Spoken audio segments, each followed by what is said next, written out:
Now, strategies to boost AI development will likely be discussed at China's upcoming two sessions. China's top economic officials have already highlighted AI as a key economic strategy this year. Now, DeepSeek has since entered the scene, shaking up the global AI race. But how does DeepSeek compare to the leading chatbot ChatGPT? Well, CNA's Guan brings professionals in Shanghai together for a chatbot showdown.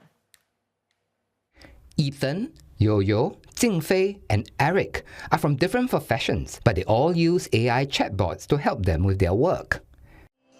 As a budding singer-songwriter and a programmer, Ethan was an early adopter, starting 3 years ago. Today, he uses AI chatbots such as Suno to inspire his lyrics and even generate the singing.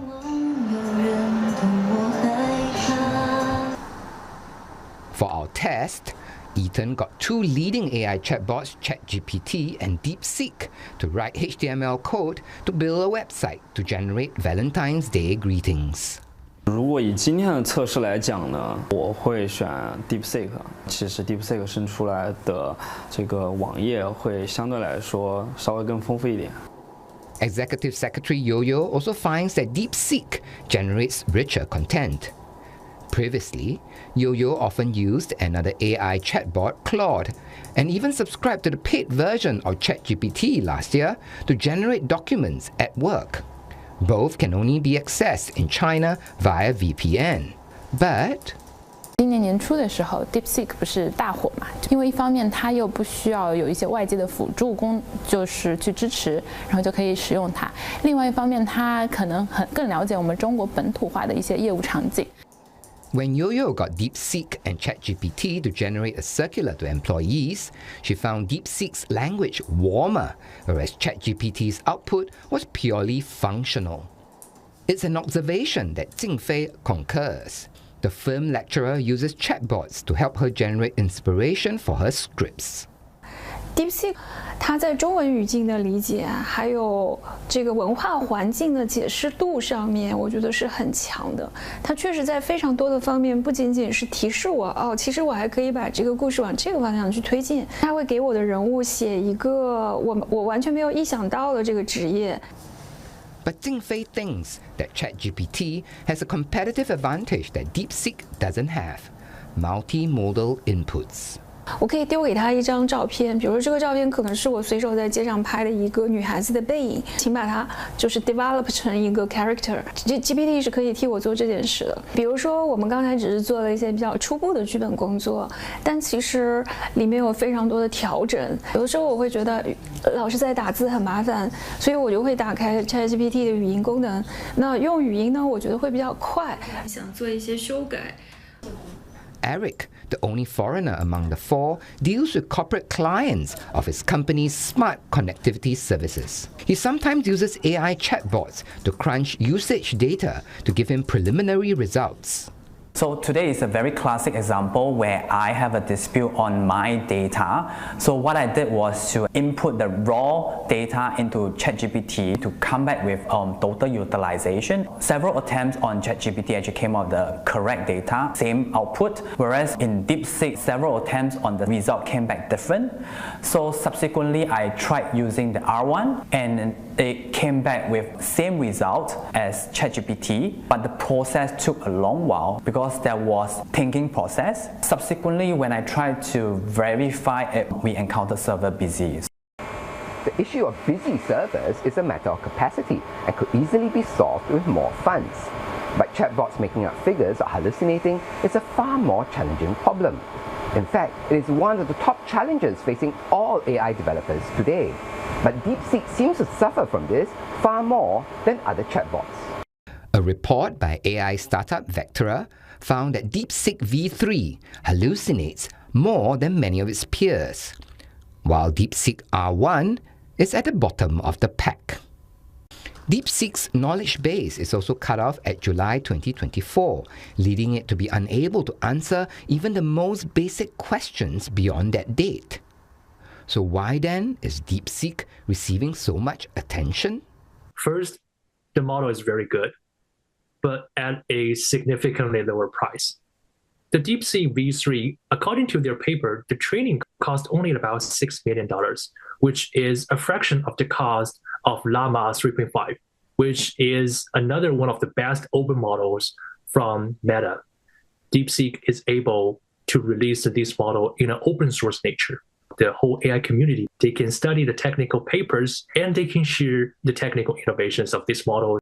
DeepSeek really showcased that the gap between the China and the cutting edge AI technology from the West is not as big as previously imagined. But things could change quickly. Like a highway with no speed limits, the global AI sector is now going at blinding speed. Even as we speak, the next iteration of AI to break paradigms is probably just round the corner. And for more on this, CNA's Tanyu Guan chats with us live from Shanghai. Great work there. I really enjoyed watching that experiment you did, Yu Guan. Well, speaking to the rest of the AI industry in China, what exactly do they want out of the 2 sessions, which will focus quite a fair bit on AI?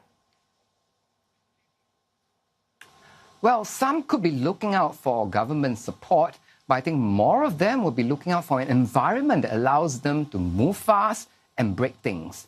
I think Xi Jinping's recent meeting with the leading lights of the country's tech sector is a government move in the right direction for them. Many see that meeting as signaling that the government is ready to tone down its regulatory clampdown and is ready again to rally the private sector and the tech sector in particular to spur economic growth. So many would be hoping for more of such signals. After all, China's leading AI player, DeepSeek, for example, wasn't a recipient of any government handouts or attention that we know of before it came out with its leading AI model. So, a top-down model might not work. It wasn't really even, DeepSeek wasn't even really an AI tech company. Rather, it was a fintech investment company whose founder coughed up his own money to develop AI model originally to spot investment opportunities. So it would be near impossible for the government to make specific bets on the winners. But what they can do is to make room for innovation to flourish, because as the DeepSeek example has shown, entrepreneurs in China have the massive capital and the risk appetite needed for technological breakthroughs. And engineers here have the brains for innovation. What they need is the right environment. But some of these so-called Yes, the so-called environment, it's not really all up to Beijing, is it? There are other external factors here. US, for example, putting pressure on China in different ways. Indeed, the American restrictions on the export of advanced AI chips to China is one good example of that. Yes, given the lack of good local alternatives for the time being, it would by right slow down the AI sector in China. But, it doesn't seem to be doing so. Well, earlier I spoke to Tony Peng, whom you saw earlier in the package. If you recall, he is the author of one of a handful of Substack newsletters focused on the AI sector in China. And this is what he has to say. So what we're seeing today is that these hardware limitations are forcing the Chinese AI labs like DeepSeek to really innovate on algorithms, on the architecture, and even on how to better use this limited hardware. Because many AI labs have fewer, less advanced GPUs. So they're focusing on how I can better optimizing the architecture and the algorithms to train a much more efficient AI models. So in other words, scarcity fosters innovation. But it does need to be more efficient, doesn't it, Yu Guan? Because based on what we heard in your story, in your experience with DeepSeek, you have encountered some issues with it.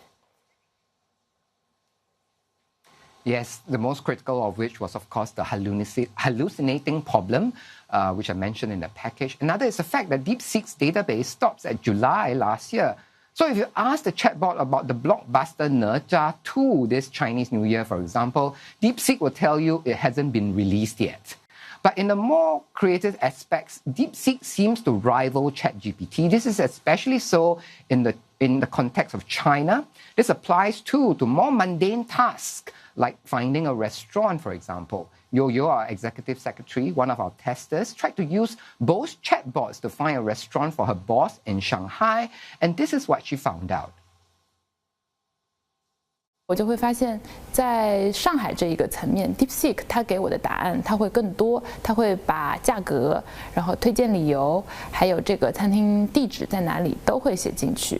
但是 GPT 给我的答案，它就是只写了说它为什么推荐这家餐厅，然后它的地址在哪里，就会少掉价格这个方面的东西。然后后来我就想，那要不我们换到纽约看看，去找一下美国的餐厅。然后这个时候好像结果会有一点不一样，就是 GPT 反而它给出的答案更加丰富，它甚至会给到我这家餐厅它的特色菜是什么，以及它的一个坐标，然后它的邮编是哪里。然后 DeepSeek 在这个纽约的餐厅这个方面呢，它就不会告诉我说这家餐厅它的特色菜是什么，然后不会给我一些推荐理由啦。So we see that both chatbots do have some geographical advantages, or shall we say limitations. Of course, you must keep in mind that we're just seeing the beginnings of AI chatbots. The sector is moving really fast. In fact, this week, another AI chatbot, Claude, just released a new version. So what we see today could be very different in a year's time. Now, last November, I caught up with a couple of AI insiders in town for a Baidu event, and I thought what they say about the AI sector today does put all the hype about AI into perspective. There's definitely a lot of things going on, but there is no clear cut in terms of a clear business model in terms of monetization. Everyone is trying something. Just like any technology that started from scratch, you always need to go through the entire process of actually trying it out, and a lot of trial error before it becomes really big at some point when you cross the inflection point. When you talk about AI, we need to understand that AI is really the evolution of technology. 200 years ago, we saw the advent of machines, electricity. It really impacted everybody.